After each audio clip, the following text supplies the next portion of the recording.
నమస్కారం. ముందుగా రైతు సోదరులందరికీ కూడా నమస్కారం. ఏంటంటే వ్యవసాయం సీజన్ స్టార్ట్ అయిపోయింది.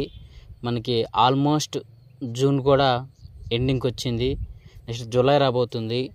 ఈ సంవత్సరం దేవుని దయతోటి కూడా ఈ వర్షాభావ పరిస్థితులు కూడా మనందరికి కూడా అనుకూలంగా ఉన్నాయి. మంచి వర్షాలు ఉన్నాయని కూడా వాతావరణ శాఖ తెలియజేసింది. అందరూ కూడా ముమ్మరంగా వ్యవసాయ పనులు సాగిస్తున్నారు. ప్రస్తుతానికి నాగళ్ళు వేసుకొని గొర్రె వేసుకొని అందరూ కూడా విత్తనాలను సిద్ధం చేసుకుంటున్న సమయం ఇది. అయితే ముఖ్యంగా వ్యవసాయంలో మనకి ప్రధానంగా నేల ఎంత ప్రాముఖ్యమో దాని తర్వాత రైతు ఎంచుకున్న విత్తనం కూడా అంతే ప్రాముఖ్యం. ఎందుకంటే ఈ విత్తనం మీదనే రైతు వేసే పంట మొత్తం ఆధారపడి ఉంది. ఈ విత్తనం ద్వారానే రైతుకి ఆ పంట అనేది చేకూరుతుంది. అయితే ఈ నాణ్యమైన విత్తనాలను విత్తనాల ఎంపికలో ఎటువంటి సూచనలు రైతు పాటించాలి, ఎటువంటి జాగ్రత్తలు రైతు తీసుకోవాలి, ఈ విత్తనాలు కొనుగోలు ఏ విధంగా చేయాలి ఏంటనే విషయాలను మనం ఈరోజు ఈ వీడియో ద్వారా మనం తెలుసుకుందాం. అయితే ఇక్కడ రైతు కొన్ని విషయాలను జాగ్రత్తగా మీరు ప్రతి ఒక్కరు కూడా ఈ కొన్ని విషయాలు మీరు జాగ్రత్తగా గుర్తుంచుకోవాల్సి ఉంది. అందులో మొట్టమొదటిగా మనం ఏదైతే వేయాలనుకున్న పంట ఏదైతే ఉందో ఆ పంటని మనం ఏం చేయాలంటే దాని గురించి కొంత సమాచారాన్ని మనం ముందుగానే తెలుసుకోవాలి. ఇది మొదటి పాయింట్. ఎందుకు సమాచారాన్ని మనం తెలుసుకోవాలి అంటే మనం తీసుకున్న విత్తనం కానీ మనం తీసుకున్న పంట ఏదైతే ఉందో ఆ రకం ఏదైతే ఉందో అది మన ప్రాంతానికి అనుకూలమా కాదా. మనం ఎక్కడో యూట్యూబ్లో చూసో లేకపోతే ఇంకెక్కడో ఎవరో చెప్పారనో ఎక్కడో ప్లేస్లో ఇప్పుడు సపోజ్ మాది గుంటూరు జిల్లా, ఈ పల్నాడు జిల్లా. సో మేము ఈ జిల్లాలో ఉన్న వాళ్ళం ఎక్కడో నంద్యాలలో కర్నూలులో ఉన్న విత్తనాలని తీసుకొచ్చి ఇక్కడ సాగు చేస్తే అక్కడున్న వాతావరణ పరిస్థితులు ఇక్కడున్న వాతావరణ పరిస్థితులు కొంచెం భిన్నంగా ఉంటాయి కాబట్టి, లేదా ఇటు శ్రీకాకుళం విజయనగరం ఉన్న సైడ్ రకాలను తీసుకొచ్చి ఇక్కడ సాగు చేస్తే అక్కడ ఉన్న వాతావరణ పరిస్థితులు నేల స్వభావాలు ఇక్కడ వేరుగా ఉంటాయి కాబట్టి ఇట్లా కొన్ని సమస్యలు మనం ఫేస్ చేసే ఆ దిగుబడి సరిగ్గా రాకపోవడమో లేదా తెగులు ఏదన్నా ఇక్కడ ప్రాంతంలో లేని తెగులు ఆ విత్తనాలకు సోకి అది విపరీతంగా ఆ రకానికి దిగుబడి తగ్గించే అవకాశం లేకపోలేదు. అందుకని కూడా రైతు అనేవారు ఆ విత్తనాలని మనం కొనుగోలు చేసేటప్పుడు ఏ రకం వేయాలనుకుంటున్నాము, మన భూమి ఏ రకము అంటే మన భూమి నల్లరేగడి నేల లేకపోతే ఇసుక నేల, గరప నేల లేకపోతే ఒండ్రు నేల ఏంటనేది కూడా మనం మన నేల స్వభావం మన వాతావరణ పరిస్థితులు కూడా మనం తెలుసుకొని ఆ యొక్క రకాలను విచారించి దిగుబడి ఎంత వస్తుంది ఏంటి అనేది కూడా ప్రతి ఒక్క సమాచారాన్ని ముఖ్యంగా మన ప్రాంతంలో ఆ రకాన్ని ఎవరైనా సాగు చేస్తే వాళ్ళ యొక్క అభిప్రాయాలను తెలుసుకోవాలి. అది ఎంత దిగుబడి వస్తుంది, ఏ సమస్యలో ఏ రోగాలు వస్తున్నాయి, వాటిని ఏ విధంగా నివారించవచ్చు, లేకపోతే ఏ పురుగులు మనకి అటాక్ అవుతున్నాయి, వాటిని ఏ విధంగా మనం వాటిని కంట్రోల్ చేయొచ్చు అన్న విషయాల్ని రైతు అనేవారు ప్రతి ఒక్కరు ఆ సమాచారాన్ని ముందుగా తెలుసుకోవాలి. ఇది ఫస్ట్ పాయింట్. సెకండ్ పాయింట్ వచ్చేసరికి తెలుసుకున్నాము. నెక్స్ట్ ఏం చేయాలి, మనము విత్తనాలని కొనుగోలు చేయాలి. నేను క్లోజ్ అయిందా, డిస్ప్లే వస్తుందిగా, ఓకే. మనము విత్తనాలని కొనుగోలు చేయాలి. ఆ కొనుగోలు ఎక్కడ చేయాలి, ఎందుకు చేయాలి? కొనుగోలు అనేది మనం ప్రభుత్వము గుర్తించిన డీలర్ల వద్దనే మన పంట యొక్క విత్తనాలని మనం కొనుగోలు చేయాలి. అది మీరు వరి పంట అయినండి, మిరప అయినండి, కూరగాయలైనా సరే, ఇంకా ఏదైనా సరే, మొక్కజొన్న, ఇట్లా పత్తి, ఏదైనా ఏ రకమైన సరే, ఏ యొక్క పంట అయినా సరే మీరు గుర్తింపు పొందిన డీలర్ వద్దనే విత్తనాలను కొనుగోలు చేయాలి. ఎందుకు గుర్తింపు పొందిన డీలర్ వద్దనే అంటున్నానంటే, మీరు గుర్తింపు పొందిన వారి దగ్గర అయితే వారికి ఒక వ్యవసాయ శాఖ వారు లైసెన్స్ ఇచ్చి ఉంటారు. ఆ లైసెన్స్ ఆధారంగా వాళ్ళు ఇటువంటి నకిలీ విత్తనాలు కానీ, నకిలీ పురుగు మందులు కానీ, నకిలీవి ఏవైనా సరే రైతులకు విక్రయించరాదని చట్టం ఉండిద్ది. వాళ్ళు ఆ చట్టానికి లోబడి పనిచేయాలి, చట్టానికి లోబడే వాళ్ళు విక్రయించాలి. లేదు మీరు ఇంకెక్కడో ఎవరో ఫ్రెండ్ చెప్పాడు లేకపోతే ఎవరో ఒక అతను చెప్పాడు అని అతని దగ్గర కనుక మీరు విత్తనాలు కొనుగోలు చేస్తే మీకు ఎట్లా మనం ఏంటంటే మన పెట్టే ప్రతి పెట్టుబడి కూడా విత్తనం మీదనే ఆధారపడి ఉంటుంది. ఎందుకంటే ఈ విత్తనం మనకి స్టార్టింగ్లోనే తెలియదు. మీరు వేసిన విత్తనం అది నాణ్యమైనదా నాణ్యం కాదని మీకు స్టార్టింగ్లోనే తెలియదు. ఎప్పుడైతే పంట చేతికి వచ్చే సమయంలో లేదా ఒక పూత దశలోనో ఈ యొక్క కొన్ని సమయాల్లోనే మాత్రమే మనం గుర్తించవచ్చు.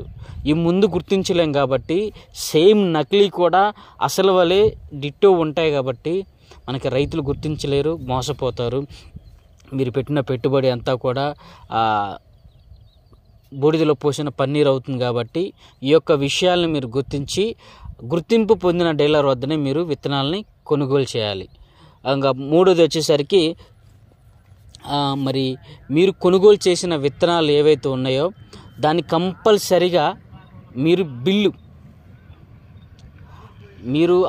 ఎక్కడైనా కొనండి, ఎవరి దగ్గరైనా కొనండి, కంపల్సరిగా మాత్రం మీరు బిల్లుని తీసుకోవాలి. మీరు కొనుగోలు చేసిన మీరు ఎన్ని విత్తనాలు కొన్నారు, ఎన్ని ప్యాకెట్లు కొన్నారు, ఎన్ని బ్యాగులు కొన్నారు అన్న విషయాన్ని ఆ బిల్లు మీద మీ యొక్క పేరు, మీ యొక్క చిరునామా, మీ ఫోన్ నెంబరు, మరియు మీరు ఏ రకము, ఏ బ్యాగులు ఎన్ని కొన్నారు అనే ప్రతి ఒక్క విషయాన్ని కూడా ఆ బిల్లు యొక్క ఎంఆర్పి ధరలు కూడా మీరు దాని మీద ఆ బిల్లు మీద మీరు రాయించుకోవాలి.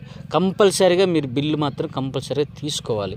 ఎందుకు బిల్లు తీసుకోవాలంటున్నా అంటే ఒక ఎగ్జాంపుల్ చెప్తాను మీకు. ఒక కళ్యాణ్ అనే రైతు ఒక అతను ఉన్నాడు. అతను ఒక మిరప విత్తనాలను ఒక తెలిసిన వ్యక్తి దగ్గర కొన్నాడు. అతను హైదరాబాద్ నుంచో ఎక్కడి నుంచో ఆ విత్తనాలు తీసుకొచ్చి ఇతనికి తక్కువ ధరకు అమ్మాడు. అది ఎంఆర్పి ధర 700 అనుకుంటే ఇతను 500కే అమ్మాడు. కళ్యాణ్ ఏమనుకున్నాడు, 200కి తక్కువ వస్తుంది కదని అతని దగ్గర ఇతను కొనుగోలు చేశాడు. కానీ ఆ డీలర్ అనే వ్యక్తి ఎవరైతే ఉన్నారో అతను కళ్యాణ్కి ఎటువంటి బిల్లు ఇవ్వలేదు.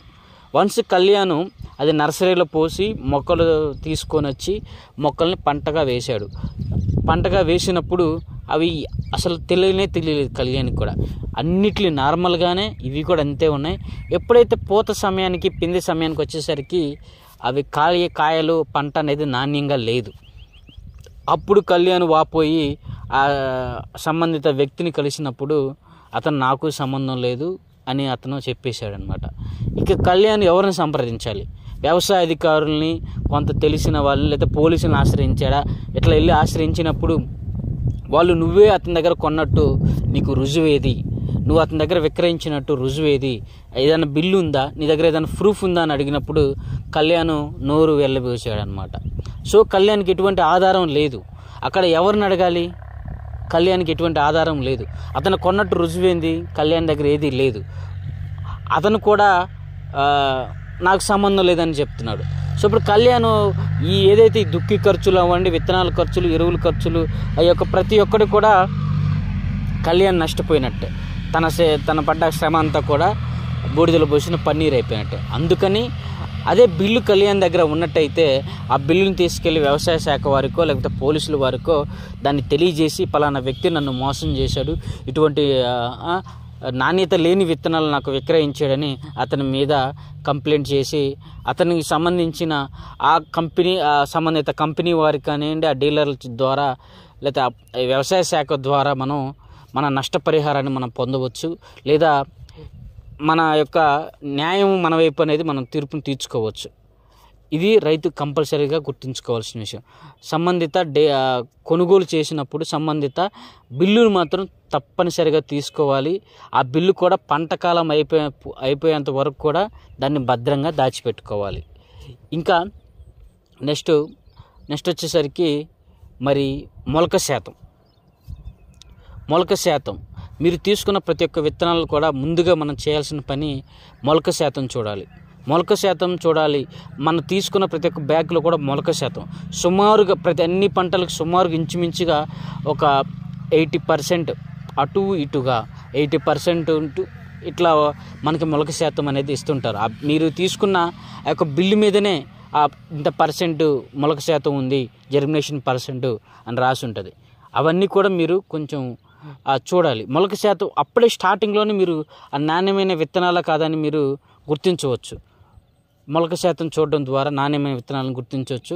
మొలక శాతం సరిగ్గా లేదు అన్నప్పుడు మీరు సంబంధిత డీలర్లను కొన్న వ్యక్తి దగ్గరను లేకపోతే వ్యవసాయ శాఖ అధికారుల ద్వారానో మీరు దాన్ని తెలియజేసి చూపొచ్చు. ఇంకా చివరిగా మనం కొనుగోలు చేసిన ఏదైతే ఆ విత్తనాలు బ్యాగులు లేదా సంచులు లేదా ప్యాకెట్లలో వాటిలన్నిటిని కూడా ప్రతి ఒక్క వాటికి కూడా ట్యాగ్ అనేది ఒకటి ఉంటుంది. ప్యాకెట్లు అయితే ప్యాకెట్లను భద్రంగా దాచిపెట్టుకోవాలి. లేదా విత్తనాలు బ్యాగులు సంచులు అయితే కనుక ఆ యొక్క పైన మనకి ఆ గ్రీన్ కలర్లో ట్యాగు, బ్లూ కలర్లో ట్యాగు, ఈ ట్యాగ్స్ ఉంటాయి అన్నమాట. ఆ ట్యాగుల్ని మీరు అంటే కాగితాల్లాగా వాటి పిన్ చేసి ఉంటారు.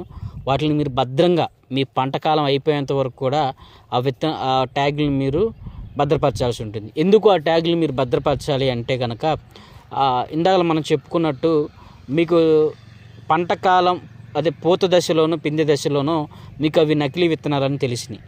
లేకపోతే స్టార్టింగ్ కొంచెం మొలక శాతం సరిగ్గా రానప్పుడు నకిలీ విత్తనాలు తెలిసాయి. మీరు వెళ్ళి సంబంధిత వ్యవసాయ శాఖ అధికారులను కానివ్వండి లేదా డీలర్లు మీరు కలిసినప్పుడు వాళ్ళు బిల్లు తీసుకురమ్మంటారు. బిల్లుతో పాటుగా మీరు ట్యాగులను కూడా తీసుకెళ్తే అది ఏ బ్యాచ్లో తయారైంది, ఆ లాట్ నెంబర్ ఎంత అనేవి కూడా మొత్తం ఆ ట్యాగ్లో వివరాలు ఉంటాయి.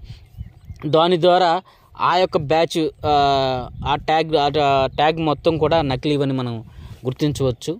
అట్లా ఆ విధంగా కూడా మనకి ఈ యొక్క ట్యాగుల ద్వారా కూడా ఉపయోగం ఉంటుంది. కాబట్టి పంటకాలం అయ్యేంత వరకు కూడా రైతులందరూ కూడా ఆ యొక్క ట్యాగులను లేదా ఆ ప్యాకెట్లను మీరు భద్రపరచుకోండి. అయిపోయిన తర్వాత వాటిని మీరు పారవేయచ్చు. ఇది మీరు కంపల్సరీగా గుర్తుంచుకోవాల్సిన కంపల్సరీగా రైతులందరూ కూడా విత్తనాలు కొనుగోలు చేసుకునేటప్పుడు గుర్తుంచుకోవాల్సిన ముఖ్య విషయాలు ఇవన్నీ కూడా. నా సైడ్ నుంచి ఇంకొక 2-3 సజెషన్స్ చెప్తాను. మీరు పంట సిద్ధం అవుతున్నప్పుడు వారు చెప్పారని వీరు చెప్పారని కాకుండా మీరు క్షేత్రస్థాయిలో ఇప్పుడు ఒక రకం నేను వేశాను లేకపోతే మనకి సేల్స్ ఎగ్జిక్యూటివ్స్ వీళ్ళందరూ ఏం చెప్తారంటే అంటే ఆ కంపెనీల ప్రతినిధులు లేదా డీలర్లు ఏం చెప్తారంటే పలానా వ్యక్తి వాడాడు, నువ్వు వాడు, పలానా వ్యక్తి ఈ రకం వేశాడు, బ్రహ్మాండంగా వచ్చింది, నువ్వు ఈ పంట సాగు చేయని వాళ్ళు చెప్తారు. వారు చెప్పింది మీరు వినకుండా మీరు ఆ పలానా వ్యక్తి లేదు సపోజ్ ఆ వ్యక్తి ఎవరైతే ఉన్నారో ఆ వ్యక్తి నెంబర్ తీసుకొని అతనితోటి మీరు వివరంగా మాట్లాడండి. వీలైతే ఆ పంట కాలం సమయంలోనే ఒకసారి క్షేత్ర పరిశీలన చేయండి. ఆ పొలానికి మీరు వెళ్ళి చూడండి, దాని పరిస్థితి ఏంటి, వీళ్ళు చెప్పింది ఏ విధంగా ఉంది, ఇక్కడ ఎట్లా ఉంది, అసలు ఇది ఎంతవరకు నిజము అనే పరిస్థితులను రైతును అడిగినప్పుడు ఆ రైతు అనే వ్యక్తి మీకు వివరంగా అందులో ఉన్న విషయాలను చెప్పడం జరుగుతుంది. అది ఎక్స్పీరియన్స్ ద్వారా మనం గెయిన్ చేస్తాము. ఇది ఒక రకము. ఇంకొకటి మనం వేసే పంట ఏదైతే ఉందో అది మార్కెట్లో డిమాండ్ కలిగి ఉండాలి.